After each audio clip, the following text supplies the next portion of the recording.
아주 오래전에 미국의 윌리엄 홀스트라는 사람이 있었습니다. 이분은 언론인으로서 이 옛날 미술품을 수집하는 수집광이기도 했습니다. 돈이 많은 재벌이에요. 부자입니다.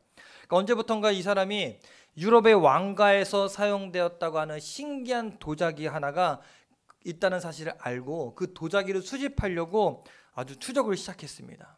그런데 아무리 많은 돈을 내더라도 그 도자기만은 꼭 갖고 싶어서 막 전 세계를 막 뒤지는데 도저히 찾을 수가 없어요. 그래서 그러다가 몇 해가 지나고 온 힘을 다해 찾아다니다가 어느 날 그 도자기가 어떠한 사람에게, 언론인 출신의 미국인 사업가에게 넘어갔다는 사실을 알아요. 그래서 미국에서 찾습니다. 그 사람이 누군가. 근데 알고 보니까 그 도자기를 사간 사람이 누구냐면 본인이에요. 자기 자신이야. 자기 자신이 오래전에 이미 그걸 구입해 놓고, 그리고 나서 창고에다가 잘 보관해 놓고, 그리고 나서 그게 유명하다는 사실 아니까 또 그걸 찾으려고 온갖 다 전 세계를 수소문하고 다닌 거예요. 그 어디에 있는데, 자기한테 있는데. 참 어처구니 없는 일이죠. 이미 자기 집에 보관하고 있으면서도 그 보물이 자기에게 있다는 사실을 모르고 찾아 헤맸다는 겁니다. 여러분, 이와 비슷한 일이 우리 그리스도인들의 삶 가운데 일어나고 있다는 사실 아십니까? 우리 지난주에 제가 설교했죠. 하늘의 신령한 복. 기억하시겠죠? 뭐 다 기억하면 뭐. 우리가 엄청난 하늘의 신령한 모든 복을 받았습니다. 근데 그 복이 무엇인지도, 또 자기에게 이미 주어졌다는 것도 모르고 그 복을 누리지 못한다면 얼마나 큰 비극이겠습니까? 마치 자기 집안에 있는 도자기를 찾아서 전 세계를 헤매는 것과 마찬가지입니다. 여러분 이미 하늘의 복을 받으셨습니다. 그 복을 누리며 삽시다. 오늘 우리가 읽은 말씀은 사도 바울의 기도입니다. 사도 바울과 에베소 교회는요, 아주 특별한 관계에 있었어요. 사도 바울이 3차 전도 여행 기간 중에 가장 오랫동안 머문 곳이기도 하고, 또 두란노 서원에서 약 2년 이상을 말씀 강론하면서 제자들을 키웠던 곳이 바로 이 에베소 지역입니다. 그 결과 놀라운 부흥이 일어나서 아시아에 사는 사람들은 다 주의 말씀을 듣게 되었고, 마수라는 사람들도 책을 다 불살라버리는 놀라운 하나님의 역사가 일어났던 곳입니다. 그렇기 때문에 바울은 에베소 교회를 향한 마음이 굉장히 애틋했어요. 그래서 그 애틋한 마음을 갖고 편지를 보내면서 하늘에 속한 신령한 복에 대해, 그리고 인간의 죄와 그 배후에 있는 악한 마귀에 대해, 또 십자가에서 이루신 하나님과의 화해, 그리고 그리스도의 몸인 교회의 비밀과 그 능력에 대해 자세하게 말하고 그들을 위해 하나님께 기도하고 있습니다. 또 오늘 말씀은 사도 바울의 기도에서 또 가장 먼저 지혜와 계시의 영이라는 단어를 한번 주목하고 살펴볼 필요성이 있습니다. 17절 말씀을 함께 읽겠습니다. 시작. 우리 주 예수 그리스도의 하나님 영광의 아버지께서 지혜와 계시의 영을 너희에게 주사 하나님을 알게 하시고. 자, 여기 봐보세요. 여기 뭐라고 하냐면 지혜와 계시의 영을 주사라고 말하고, 또 18절 읽지 않았지만 너희의 마음의 눈을 밝히사라고 이야기합니다. 자, 이 말씀은 더 같은 뜻이 있습니다. 그래서 사도 바울은요, 에베소 교회 성도들을 위해 기도할 때 무엇보다 먼저 하나님께서 에베소 교회 성도들에게 지혜와 계시의 영을 주시도록 기도합니다. 왜냐하면 하나님이 그들의 마음의 눈을 밝혀주지 않으면, 지혜와 계시의 영이 임하지 않으면 하늘에 속한 신령한 복에 대해서 알 수 없기 때문에. 우리 장권사님이 몇 년 동안 기도 제목이 뭐였냐면, 여러분 다 아시죠? 뭐예요? 뭐 안다며? 예, 말했어요. 영의 눈을 뜨게 해달라. 이게 곧 이 얘기거든요. 마음의 눈을 밝혀준다. 오늘 말씀을 듣고 우리 장권사님도 이 마음의 눈을 뜨게 되기를 간절히 축원합니다. 여러분, 이 우리가 무엇에 대해 안다라고 이야기할 때 인식론이라고 하거든요. 세 가지를 중요하게 여기면, 첫 번째는 알려고 하는 대상, 또 두 번째는 그것을 볼 수 있는 눈, 그리고 세 번째가 그리고 빛이 있어야 된다고 해요. 그래서 눈도 있어야 되고, 볼 수 있는 대상도 있어야 되고, 빛이 있어야 돼요. 우리가 지금 밝은 빛이 있으니까 다 보잖아요. 지금 깜깜해요. 아무것도 안 보여요. 그러면 있는지 없는지 알아요, 몰라요? 모르죠. 이 해외에 있는 어느 레스토랑은요, 아주 깜깜하대요. 아무것도 보이지 않아요. 그래서 안내자 웨이터가 이렇게 손을 잡고 이렇게 들어가야 따라 들어가고 내가 차려진 음식이 무엇인지 숟가락 젓가락이 어디 있는지 어떻게 생겨 먹었는지 아무것도 안 보인대요. 근데 그냥 감각에 의지해서 먹는데요. 신기하죠? 왜 그렇게 하는지 도대체 모르겠어요. 그래서 이 사람들은 거기 갔다 와서 자기들이 뭔 음식을 먹었는지 몰라요. 근데 예약자들이 줄을 쓴대요. 그러면은 이거는 인식을 한 거예요? 못 한 거예요? 갔다 왔지만 갔다 온 거예요? 안 갔다 온 거예요? 참 애매하죠. 먹긴 먹었지만 자기가 뭘 먹었는지 모르. 인식이라는 건요, 내 대상이 있어야 되고 그 대상을 볼 수 있는 눈이 있어야 되고 대상을 밝히는 빛이 있어야 되는 겁니다. 신앙생활도 마찬가지입니다. 아무리 하나님에 대해 이야기하고 천국에 대해 십자가 복음에 대해 말해도 우리 안에 성령이 비추는 빛이 없으면 우리는 아무것도 알 수가 없습니다. 사도 바울은 무엇보다 먼저 에베소 교회 성도들을 위해서 지혜와 계시의 영을 주사라고 기도를 시작합니다. 혹시 여러분은 어떻습니까? 마음의 눈이 밝아서 하나님의 은혜가 깨달아지고 하나님의 임재를 날마다 느끼며 살아가십니까? 말씀을 읽으면 막 깨달아지고 설교를 들으면 그래 저건 내한테 주시는 말씀이야 라고 막 깨달아지십니까? 여러분, 어떻게 이 지혜와 계시의 영이 우리에게 임하면 우리가 무엇을 알게 되고 어떻게 깨닫게 될까? 오늘 말씀을 보면 성령님이 오셔서 우리의 내면에 빛을 비추게 되면 크게 세 가지를 알 수 있다고 말합니다. 첫 번째가 바로 하나님을 알게 된다는 겁니다. 17절 말씀에 보면 영광의 아버지께서 지혜와 계시의 영을 너희에게 주사, 그리고 그 다음에 뭐라고 이야기합니까? 하나님을 알게 하시고. 사도 바울은 에베소 교회 성도들에게 지혜와 계시의 영이 임하여 하나님을 알게 해달라라고 기도하고 있습니다. 왜 사도 바울이 이렇게 기도했을까? 그것은 하나님을 아는 것이야말로 우리 인생의 가장 중요한 문제고 본질적인 문제입니다. 사실 이 땅에 많은 사람들이 하나님에 대해서 잘 알고 있을까요? 잘 모를까요? 어떤 사람은 이 창조주 하나님을 부처나 공자나 뭐 똑같이 생각하는 사람들도 있습니다. 심지어 하나님의 눈에 보이지 않는다고 야 하나님이 어디 있냐? 차라리 내 주먹을 믿어라 라고 얘기하는 사람들도 있습니다. 심지어 교회 다니는 분들조차 하나님에 대해 설명해봐 라고 이야기하면 잘 설명하지 못하는 분들도 있습니다. 여러분 어떻습니까? 하나님을 얼마나 잘 알고 계십니까? 만약에 박 권사님이 우리 웅도 아저씨가 야 나도 한번 하나님을 믿어보자, 하나님은 어떤 분이냐? 라고 물어보면 뭐라고 대답하실래요? 박 권사님 절 쳐다본다고 답이 나오진 않아요. 여러분 누가 여러분 이웃이 또 안 믿는 친척이 그래 네가 믿는 하나님 나도 믿어보자, 그 하나님 네가 알고 있는 하나님 어떤 분이냐? 라고 물어본다면 여러분 뭐라고 대답하실래요?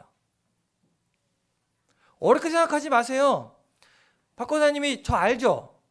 누가 송천교회 이현주 목사는 어떤 사람이냐? 네가 알고 있는 대로 얘기해봐라. 그러면 뭐라고 얘기하실래요? 뭐 고민하고 있어요. 잘생기고 키 크고 설교 잘하고 은혜 있고 사랑 있다고 얘기하면 되지. 틀린 말 했어요? 한참 생각하시는 것 같아. 여기서 중요한 단어가 뭐냐면 이 안다라는 겁니다. 안다.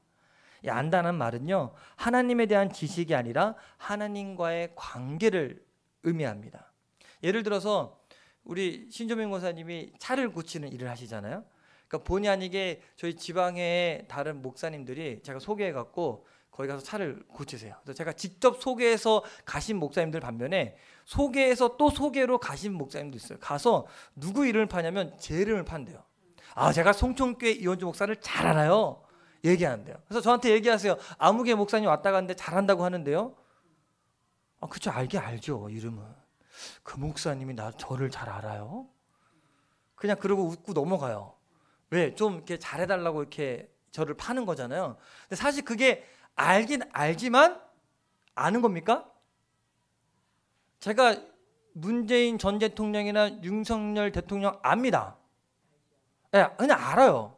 그들이 저를 몰라서 그렇지. 이거는 아는 거죠. 그냥 지식적으로 정보적으로 아는 거지 관계를 맺어서 아는 거는 아니라는 겁니다. 여러분 하나님에 대해서 아는 것도 마찬가지입니다. 하나님에 대해서 아는 것, 그냥 머리로 아는 것 마귀도 잘 알아요. 마귀가 하나님에서 얼마나 잘하는지 몰라요. 여러분은 뭐 들어서 알죠. 근데 이렇게 아는 것과 하나님과 교제하고 같이 대화하고 삶을 나누는 것은 완전 다른 문제입니다. 그렇게 아는 것은 또 다른 문제라는 겁니다. 하나님과 자주 만나고 자주 대화를 나누십니까?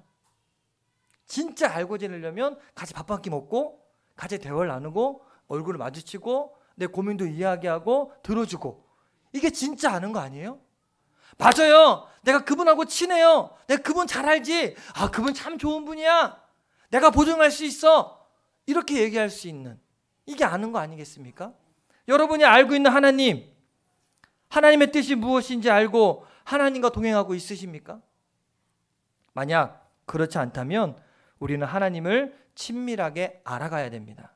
하나님의 뜻을 알기 위해 성경을 읽어야 되고요. 하나님과 만나기 위해 예배에 참석해야 되고, 하나님과 더 가까이 하려고 매일 기도하는 겁니다. 가까워지고 싶으면 어때요? 자꾸 만나게 되고 전화해서 궁금하게 되고 소식을 묻는 것처럼, 이렇게 하나님을 알아가는 과정을 우리는 믿음 생활이라고 합니다. 그래서 우리가 주일날 이렇게 예배 드리려고 모이는 이유가 그 하나님을 더 잘 알기 위해서 예배에 참석하고 하나님과 교제하는 겁니다. 우리가 날마다 매 순간마다 하나님을 바라본다면 우리는 하나님과 더 친밀한 관계가 될 것입니다. 한번 생각해 보세요. 마지막 날 우리 다 죽잖아요. 그렇죠? 다 죽어요. 모르셨어요? 다 죽어요. 언젠간 떠나요, 이 땅을. 떠나서 천국 앞에 섰을 때, 심판대 앞에 섰을 때 하나님이 야, 너 누구냐? 나 너를 도무지 알지 못한다 라고 말한다면 그것보다 더 큰 비극이 어디 있겠습니까? 그런데 여러분, 마태복음 7장에 보면 이런 일이 실제로 일어나게 될 거라고 주님 말합니다. 주님께서 심판주로 이 땅에 다시 오실 날 많은 사람들이 예수님께 이렇게 말할 것입니다. 주님, 저 아시죠? 제가 주님의 이름으로 귀신을 내쫓았고 주님의 이름으로 많은 권능을 행했고 주의 이름으로 선지자 노릇했습니다. 저 아시죠? 그때 주님 뭐라고 말씀하신다고 이야기합니까?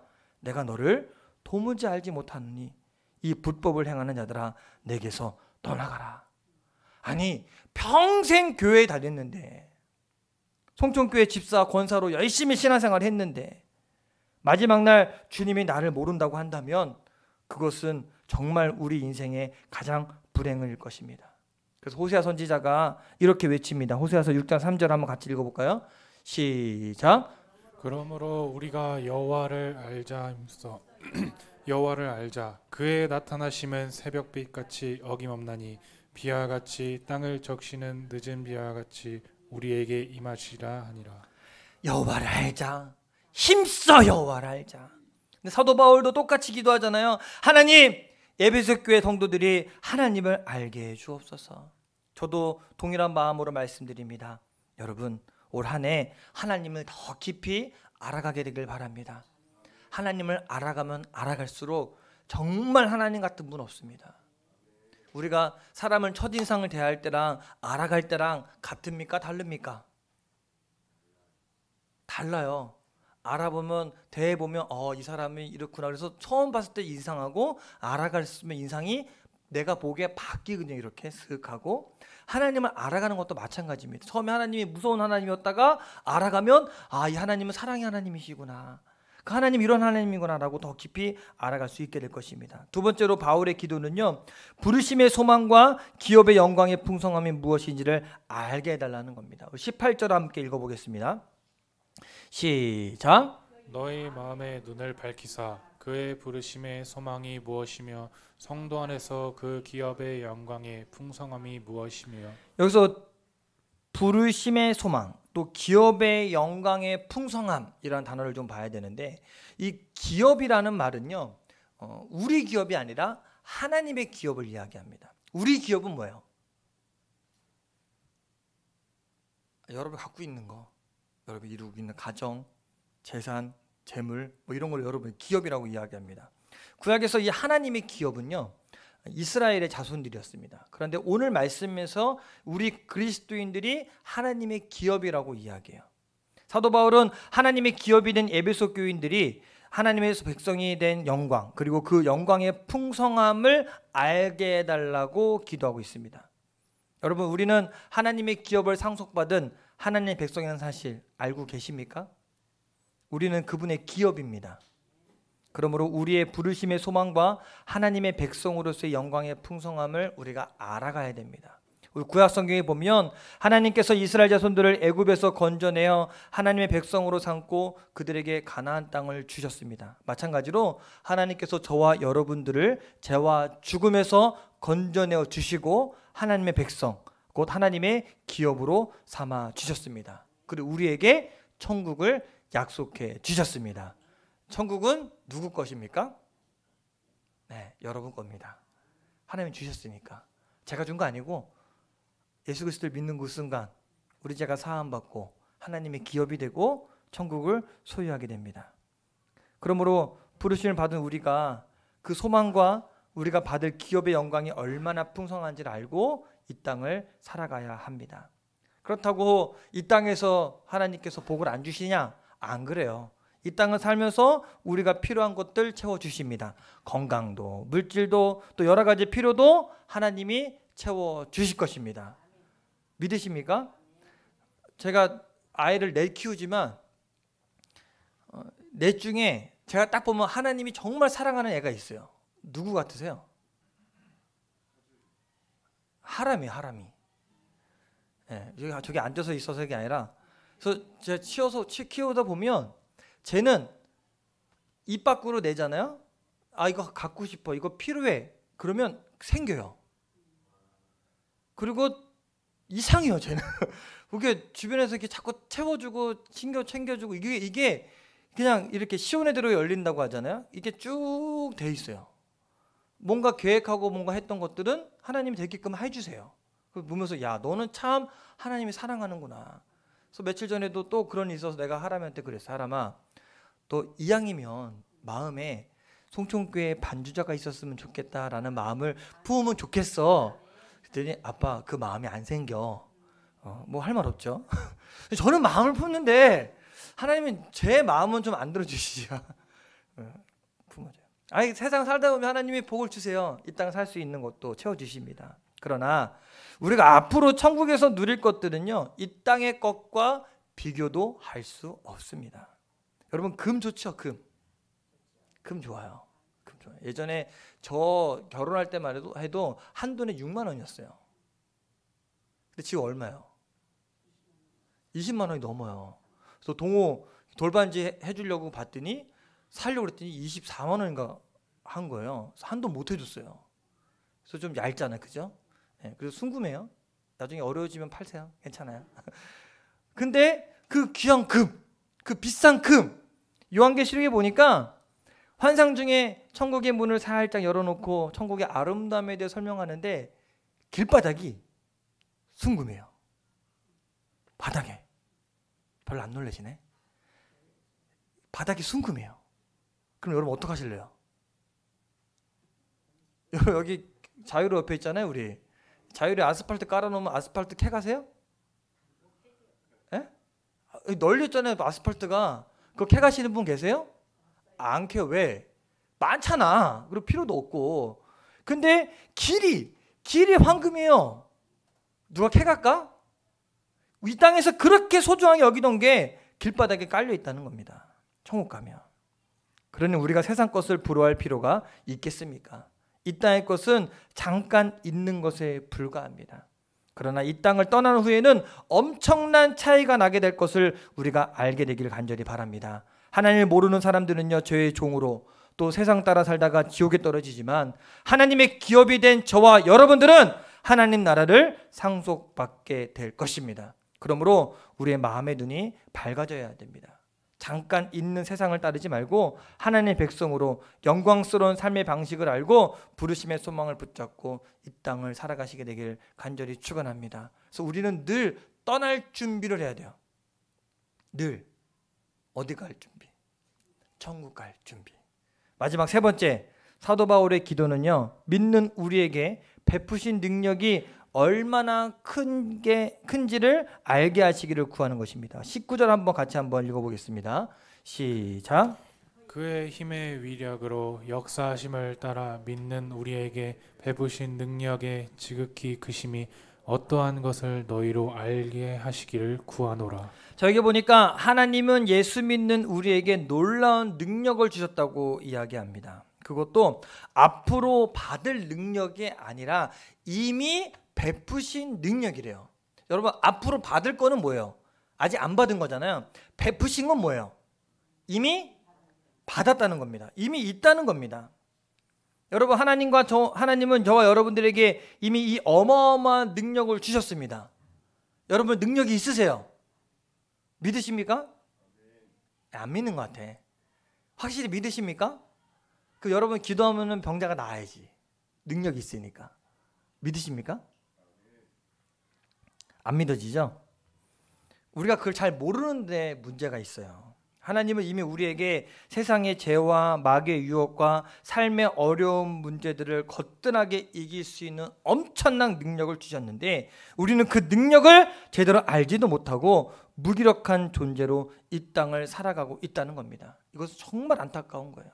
얼마 전에 뉴스를 봤더니 어렸을 때부터 신내림 받아서 아주 용하대요. 그래서 TV에도 여러 번 출연하고, 근데 얘가 공부하면서 고등학교도 졸업하고 대학교도 가고 뭐 이렇게 자기 꿈을 펼쳐 나간다. 근데 얼마나 용한지 사람들이 그렇게 많이 자기를 찾아온대요. 근데 뭐라고 얘기하냐면 기독교인들도 다급하면 자기를 찾아온대요. 아, 그럴 수 있어요? 귀신은요 알아요. 잘 알지만 거기까지예요. 과거를 알지만 해결해 줄 수 없는 게 귀신들입니다. 그러니까 진짜 신뢰를 받는 사람들은 다 알아요. 근데 그 앞길을 열어주고 앞길을 인도해 주실 분은 누구예요? 하나님이에요. 그러면 정말 급하면 거기 찾아갈 게 아니라 기도하고 하나님 찾아야지. 자기에게 능력 있는 걸 모르니까 능력 없는 거길 찾아가는 거지. 그래서 어제 결혼식 가냐고 이제 서울을 이제 가다가 이 점집 하나 있었어요. 이제 그러면서 목사님들하고 이제 대화하면서 농담식으로 하는 목사님이 그래요. 아유, 궁금하면 저희 가서 물어보면 되겠네. 이런 얘기를 했어요. 내가 그래서 그랬죠. 귀신이 다 알긴 알죠. 근데 그 귀신을 부리는 도 하나님이시고 우리 하나님의 종인데 저희 찾아가면 되겠어요. 쫓아내야지. 그랬더니 그분이 한 얘기가 아유, 목사님 믿음도 좋아. 그래요. 당연한 얘기인데 여러분에게 능력을 주셨어요. 우리는 그 능력을 제대로 알지도 못하고 무기력한 존재로 이 땅을 살아가는 것 굉장히 안타까운 일입니다. 여러분의 능력이 있기 때문에 마귀들과 대적해서 싸워서 이길 수 있어요. 그래서 사도 바울은요, 지혜와 계시의 영을 주사 하나님께서 성도들에게 주신 강력한 능력을 알고 그것을 사용하게 되기를 위해 기도하고 있습니다. 자, 그렇다면 저와 여러분에게 주신 능력이 뭔지 알아야 좀 쓰지 않겠습니까? 알고 쓰길 바라십니까? 아니면 모르고 그냥 살아가실래요? 대답 좀 해보세요. 알고 쓰실래요? 모르고 그냥 살래요? 알고 쓰시겠습니까? 여러분 이 핸드폰에 얼마나 많은 기능이 있는지 아십니까? 모르죠? 전화 받기만 하고 쓰기만 하고. 이 핸드폰은 무지하게 많은 걸 할 수 있거든요. 하나님 우리에게 주신 능력을 알면요 쓸 수 있습니다. 자, 그러면 그 능력이 무엇인지 20절부터 23절까지 제가 읽어보겠습니다. 그의 능력이 그리스도 안에서 역사하사 죽은 자들 가운데서 다시 살리시고 하늘에서 자기의 오른편에 앉히사 모든 통치와 권세와 능력과 주권과 이 세상뿐 아니라 오는 세상에 일컫는 모든 이름 위에 뛰어나게 하시고 또 만물을 그의 발 아래에 복종하게 하시고 그를 만물 위에 교회의 머리로 삼으셨느니라. 교회는 그의 몸이니 만물 안에서 만물을 충만하게 하시는 이의 충만함이라. 자, 여기 보니까 원래 그 능력은 예수 그리스도 안에서 역사하시던 능력이었습니다. 그 능력이 예수님을 죽은 자 가운데서 다시 살리셨고 예수님을 승천하게 하셨고 하나님 보좌 앞에 앉게 하셨습니다. 그리고 예수님을 우주의 모든 존재들보다 뛰어나게 하셨고 만물을 그 발 아래 복종하게 하셨습니다. 그리고 그분을 교회의 머리가 되게 하셨는데 교회는 바로 그분의 몸입니다. 여러분 놀랍지 않습니까? 예수님 안에서 역사하신 바로 그 능력을 저와 여러분에게 주셨다는 거예요. 예수님이 어떻게 하셨어요? 죽은 자 가운데 살아나시고 마귀의 권세를 물리치시고 그리고 아예 우리를 그분의 몸으로 삼고 이 능력으로 이 땅에서 하나님 나라를 위해 일하도록 하셨습니다. 자, 그래서 사도행전에 보면 이것을 아주 잘 표현한 사건 하나 나타나는데 주님의 제자들이 이 능력을 사용했습니다. 베드로와 요한이 성전에 기도하러 올라가다가 나면서부터 못 걷게 된 사람을 만났을 때 베드로가 이렇게 명령합니다. 은과 금은 내게 없거니와 내게 있는 이것을 너에게 주노니 곧 나사렛 예수 그리스도의 이름으로 일어나 걸어라. 그리고 일으킵니다. 잘 보세요. 그냥 예수님의 이름으로 일어나 이게 아니라 내게 있는 이것을 내게 주노니 라고 이야기해요. 베드로는요 아는 거예요. 이미 내 안에 예수 그리스도의 능력이 임했다는 사실을. 내가 한 게 아니에요. 내 안에 계신 예수님의 능력이. 베드로는 그걸 알았어요. 이 능력이 예수 그리스도시고 그분이 지금 자기 안에 계시다는 사실 너무나 분명하게 아는 겁니다. 여러분 예수님 어디 계십니까? 여러분 안에 있어요. 그럼 예수님의 능력이 어디에 있습니까? 여러분 안에 있어요. 바울도 마찬가지입니다. 그는 예수 그리스도의 이름으로 병자를 고쳤고 귀신을 쫓아내었어요. 그리고 예수 그리스도의 이름으로 한 도시가 변화되는 놀라운 능력도 경험했습니다. 아주 중요한 거는요. 하나님이 우리에게 주신 이 능력은요. 앞으로 주어질 것이 아니라 지금 이미 우리에게 주어져 있던 현재적인 능력이라는 것입니다. 예수 믿는 성도들은요. 이 능력을 사용해서 죄를 이기고 절망과 좌절을 이기고 악한 마귀를 꺾습니다. 질병도 이깁니다. 가난도 이깁니다. 허무함과 이기심과 방종도 이길 수 있습니다. 고난과 시련도 거뜬하게 이깁니다. 이 능력을 몰라서 그렇지. 그래서 힘들면 거기 찾아가는 게 아니라 또 은사 있는 분 가서 기도받는 게 아니라 여러분이 내 안에 계신 예수님을 힘을 입고 기도하면 이루어집니다. 그 능력을 힘입고 나갑시다. 그리고 그 능력으로 우리가 원수까지 사랑하고 다른 사람도 용서할 수가 있는 것입니다. 우리는 삶에 지쳐서 절망하는 자들이 아니고 죄와 유혹에 넘어질 자들이 아닙니다. 그 예수 그리스도의 능력이 우리 안에 있기 때문에 고린도후서 4장 8절 9절에 사도 바울이 이렇게 외칩니다. 한번 같이 읽어볼까요? 시작. 우리가 사방으로 우겨쌈을 당하여도 쌓이지 아니하며 답답한 일을 당하여도 낙심하지 아니하며 박해를 받아도 버림바 되지 아니하며 거꾸러뜨림을 당하여도 망하지 아니하고. 할렐루야. 그러므로 여러분 우리가 예수 안에 있는 이 어마어마한 능력 이거 사용해야 되겠지 않겠습니까? 사용하십시다. 어떻게 쓸까요? 어떻게 하면 이 능력을 쓸 수 있을까? 아주 간단합니다. 기도예요. 기도. 기도는 성도들이 이 세상에서 하나님의 능력을 경험할 수 있게 하는 마스터 키와 같습니다. 이 키가 없으면 시동을 걸 수 없는 것처럼 기도는 하나님의 능력을 실제로 경험할 수 있게 하는 놀라운 통로입니다. 마태복음 16장 19절에는 천국 열쇠라고도 말합니다. 교회와 성도들은요 기도를 통해 하늘을 열 수 있다는 겁니다. 그래서 기도는 누가 대신해 줄 수 있는 게 아닙니다. 여러분이 하셔야 됩니다. 기도함으로 이 능력을 쓸 수 있게 되기를 간절히 축원합니다. 그래서 아프시면 우리 장석보 지사님 병원 안 가시는데 병원 안 갈 거면 붙잡고 기도하세요. 기도 안 하셨지? 기도했어요 안 했어요? 기도 맨날 해요. 네 알겠어요. 붙잡고 예수 그리스도의 이름으로 선포하고 기도하세요. 잠이 안 오고 답답하잖아요. 머리 붙잡고 가슴 붙잡고 기도하세요. 하나님이 능력을 경험케 하십니다. 오늘 우리들은 하나님께서 지혜와 계시의 영을 주셔서 우리가 잘 모르고 놓쳤던 것을 알고 누릴 수 있도록 기도해야 됩니다. 그래서 그냥 영의 눈이 띄어져서 다른 것을 아는 것이 아니라 마음의 눈이 밝아지는 것이 영의 눈이 뜨는 거거든요. 그러면 이것을 보게 돼요. 이것을 알게 돼요. 아, 내 안에 예수님이 계시는구나. 하늘의 복을 나에게 주셨구나. 내가 정오 소망을 품고 살아가야 되는구나. 그리고 하나님을 더 깊이 알 수 있게 되고 또 우리를 부르신 부르심의 소망과 그 기업의 영광의 풍성함이 무엇인지를 깨닫게 되는 순간 이 땅의 것은 의미가 없습니다. 왜? 내게 더 좋으니까. 뭐랑 똑같냐면요. 저 어렸을 때 학교 가면 애들이 뭐 새로운 거 사잖아요. 사면 갖고 가 자랑해요. 야 이거 사줬다. 아빠가 사줬다 라고 자랑해요. 그럼 우리 집에 더 좋은 게 있어. 부러워요 안 부러워요? 안 부러워요. 그래, 나 더 좋은 거 있다. 근데 난 없어. 근데 쟤는 있어. 뭐 그때부터 뭐예요? 갖고 싶어. 부러워. 나 좀 줬으면 좋겠어.